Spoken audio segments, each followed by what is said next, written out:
Hello student.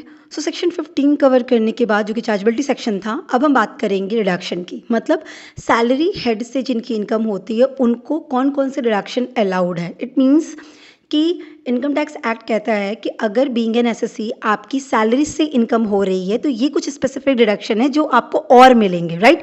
पर अगर आपको सैलरी से इनकम नहीं हो रही है और अदर हेड जो हैं उनसे इनकम होती है, मतलब house property, PGBP, capital gain, इनसे हो रही है, पर सैलरी से इनकम नहीं हो रही है, तो आप ये डिडक्शन क्लेम नहीं कर सकते, आपको ये डिडक्शन नहीं मिलेगा।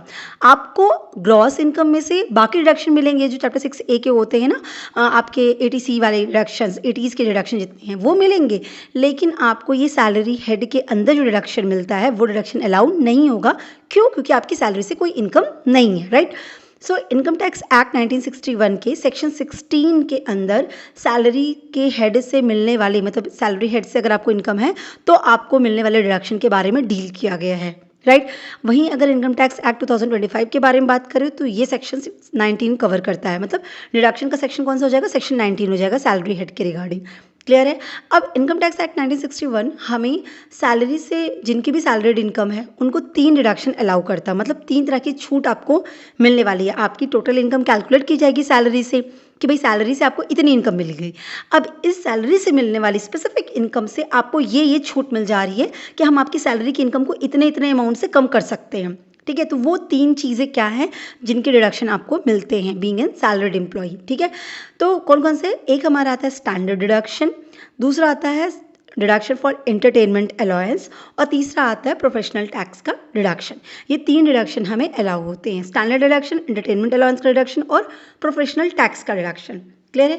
अब ये तीनों ही सेक्शन 16 के अंदर डील किए गए हैं। एक एक करके हम डिडक्शंस की बात करेंगे। सबसे पहले हम बात करते हैं स्टैंडर्ड डिडक्शन की। ठीक है, स्टैंडर्ड डिडक्शन को सेक्शन 16 की क्लॉज 1A में डील किया गया है। अब वहाँ पे बोला क्या गया? वहाँ पे बोला गया कि ये जो स्टैंडर्ड डिडक्शन है ना, वो किसको मिलेगा? उन एम्प्लॉयज़ को मिलेगा जिनकी सैलरी हेड से इनकम होती है। मतलब वो सारे एम्प्लॉयज़ को, अगर कोई भी एम्प्लॉयज़ है और उसको सैलरी मिल रही है तो उसको ये स्टैंडर्ड डिडक्शन मिलने वाला है। ये स्टैंडर्ड है, ये छूट सबको मिलेगी। क्लियर है? सो ये एक ऐसा डिडक्शन है जो बिल्कुल एब्सोल्यूट है, अनकंडीशनल है, कोई कंडीशन अप्लाइड नहीं है कि ये होगा तभी ये छूट मिलेगी। अगर आपके पास ये सैलरी का है या इस तरह की इनकम है तभी आपको ये डिडक्शन मिलेगा, ऐसा कुछ भी नहीं, कोई कंडीशन अप्लाई नहीं है। तो ये हर एक को मिलेगा और इस डिडक्शन को क्लेम करने के लिए आपको किसी भी एविडेंस को सबमिट करने की ज़रूरत नहीं है कि मैं इस क्राइटेरिया में फिट हूँ इसलिए मुझे ये डिडक्शन दिया जाए, तो इसके लिए आपको प्रूफ लगाना पड़े, ऐसा कुछ भी नहीं है। आप एम्प्लॉई हैं, सैलरीड एम्प्लॉई हैं, तो आपको ये डिडक्शन मिलेगा ही मिलेगा। क्लियर है? ये डिडक्शन सभी तरह के एम्प्लॉयज़ के लिए सेम होता है। मतलब क्या हो गया?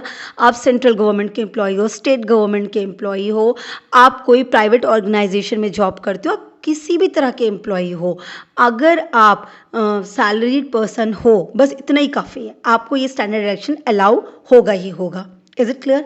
अब बात करते हैं कि स्टैंडर्ड डिडक्शन मिलेगा कितने का। ठीक है, मेरी सैलरी इनकम कैलकुलेट कर ली जाएगी, उसके बाद मुझे कितनी छूट दी जाएगी। तो बोला गया कि देखिए, आपको पता है ना, old tax regime, new tax regime 2 चल रहे हैं हमारे सामने, है ना। तो एक डिफ़ॉल्ट टैक्स रिजाइम जिसे कहते हैं 115 BAC। तो बोला गया कि जो आपका न्यू टैक्स रिजाइम है, मतलब जो डिफ़ॉल्ट टैक्स रिजाइम जो आप इनकम टैक्स भरने जाते हैं तो आपको आपका अपने आप ओपन ITR इसी से होगा, इसलिए कहते हैं डिफ़ॉल्ट है, मतलब यही ओपन ही होगा 115 BAC। तो ये जो डिफ़ॉल्ट टैक्स रिजाइम है, जो न्यू टैक्स रिजाइम है, उसमें आपकी ये जो डिडक्शन की लिमिट है वो कितनी है? 75,000 की है। ये असेसमेंट ईयर 25-26 से एप्लीकेबल हो गया। ठीक है, अभी तक इसके पहले तक ये 50,000 की लिमिट थी पर नए टैक्स रिजीम में भी, लेकिन अब असेसमेंट ईयर 25-26 से ये कितनी की हो गई? 75,000 की हुई। इस बार फाइनेंस एक्ट 2025 जो आया, इस बार जो बजट आया उसके हिसाब से ये 75,000 की लिमिट बढ़ा दी गई है। तो कहने का मतलब क्या हुआ कि अगर आप डिफ़ॉल्ट टैक्स रिजीम में आते हैं, अपना ITR 115 BAC के हिसाब से भरते हैं, नए टैक्स रिजाइम के हिसाब से भरते हैं, तो आपको 75,000 रुपये तक की सैलरी पर्सन से, सैलरीड इनकम से छूट मिलेगी आपको। क्लियर है? तो अब सैलरी की टोटल इनकम या 75,000 जो कम है, तो बट ऑब्वियस सी बात है कि इनकम तो 75,000 से ज़्यादा ही होगी, तो 75,000 तक आपको मैक्सिमम लिमिट दी गई। सीलिंग लिमिट कितनी है? 75,000 तक की आपको छूट मिलेगी। वहीं अगर आप ओल्ड रिजीम में हैं, आप शिफ्टिंग आउट कर जाते हैं, आप नया टैक्स रिजीम को नहीं उसके हिसाब से ITR नहीं भरते हैं, पुराना प्रोविज़न आप अडॉप्ट करते हैं, तो आपकी लिमिट अभी भी कितनी रहेगी? 50,000 रहेगी। क्लियर है? पहले नए टैक्स एग्जाम में भी 50,000 थी, पर अभी 75,000 हो गई और ये 50,000।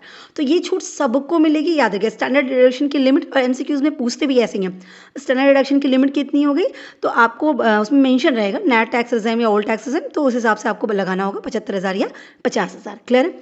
दूसरा हमारा क्या आता है? Entertainment allowance.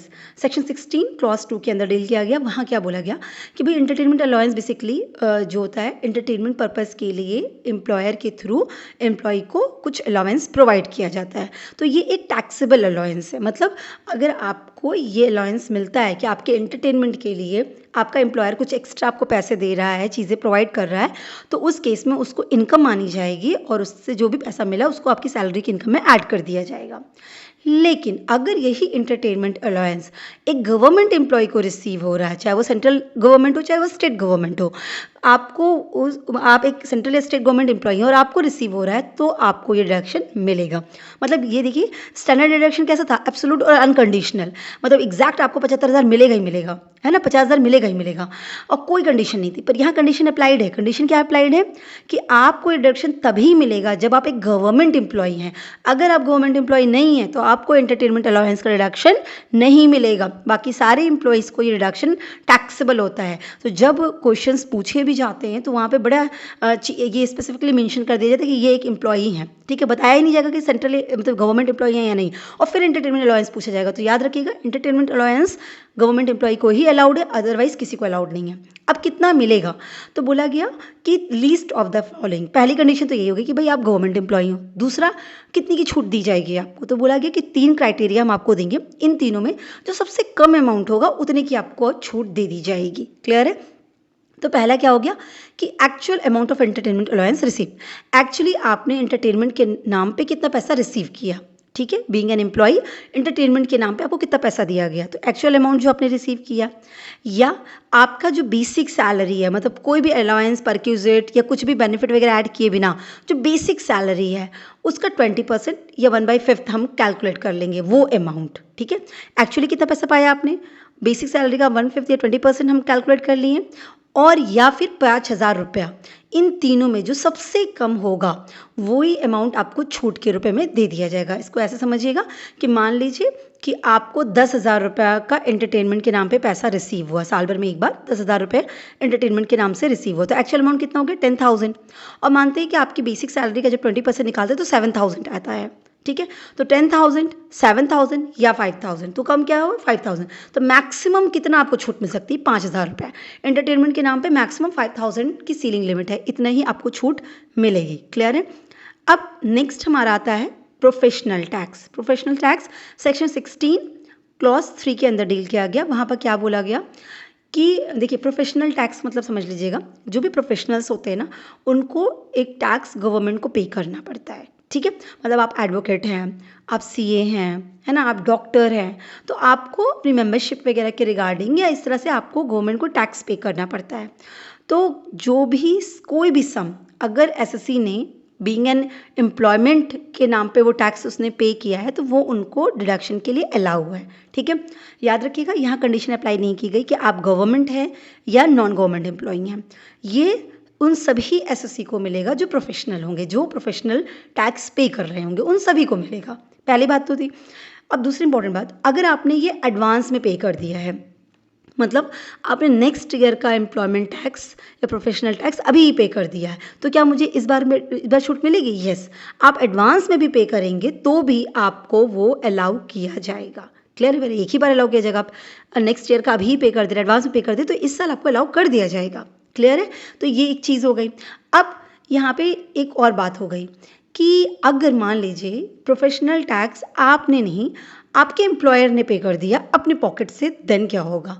मतलब आपने पे किया तो आपकी जब सैलरी कैलकुलेट की जा रही तो आपको उसमें से छूट दे दी जाएगी कि भाई आपने एम्प्लॉयमेंट के नाम पे टैक्स दिया, प्रोफेशनल टैक्स पे किया, उसकी छूट है, वो इनकम नहीं मानेंगे हम, उसको हम छूट दे रहे हैं आपको, ठीक है। अगर अगर आपका यही अमाउंट, यही टैक्स आपके एम्प्लॉयर ने पे किया तो क्या होगा, तो सबसे पहले तो वो एम्प्लॉई की इनकम में एज अ परक्यूजिट ऐड कर दिया जाएगा, मतलब पहले उसको इनकम ट्रीट किया जाएगा एज अ परक्यूजिट। परक्यूजिट में क्यों ऐड किया जाएगा, परक्यूजिट इन काइंड मिलता है बेनिफिट। तो अब एक तरीके से ये माना गया कि भाई एम्प्लॉयर ने आपको एक फ़ायदा दे दिया, आपको टैक्स पे नहीं करना पड़ा, एम्प्लॉयर ने अपने जेब से वो पैसा पेमेंट कर दिया गवर्नमेंट को, आपको तो नहीं कैश दिया ना, गवर्नमेंट को पेमेंट कर दिया, तो आपको एक फ़ायदा दे दिया एम्प्लॉयर ने। तो पहले तो वो आपको इनकम माना जाएगा, आपकी इनकम में, एम्प्लॉय की इनकम में एज अ परक्यूजिट में वो ऐड कर दिया जाएगा। उसके बाद ग्रॉस सैलरी में से उसको डिडक्ट कर दिया जाएगा एज अ डिडक्शन। और कितना किया जाएगा, तो जितना भी प्रोफेशनल टैक्स का अमाउंट होगा पूरा अमाउंट डिडक्टेबल है। तो याद रखिएगा प्रोफेशनल टैक्स के केस में अमाउंट ऑफ डिडक्शन कितना होगा, इंटायर अमाउंट, जितना भी टैक्स के रूप में आपने पेमेंट किया होगा वो पूरा अमाउंट डिडक्ट हो जाएगा। क्वेश्चन फिर उठता है, क्या एम्प्लॉयर ने अगर प्रोफेशनल टैक्स एम्प्लॉय का पे कर दिया है तो क्या डिडक्टेबल है? यस, वो भी डिडक्टेबल है, उसका भी डिडक्शन आपको अलाउ होगा, सब्जेक्ट टू कि पहले एज अ परक्यूजिट ऐड होगा as a income and then आपको वो डिडक्शन अलाउ होगा। यहाँ तक बात क्लियर हो गई।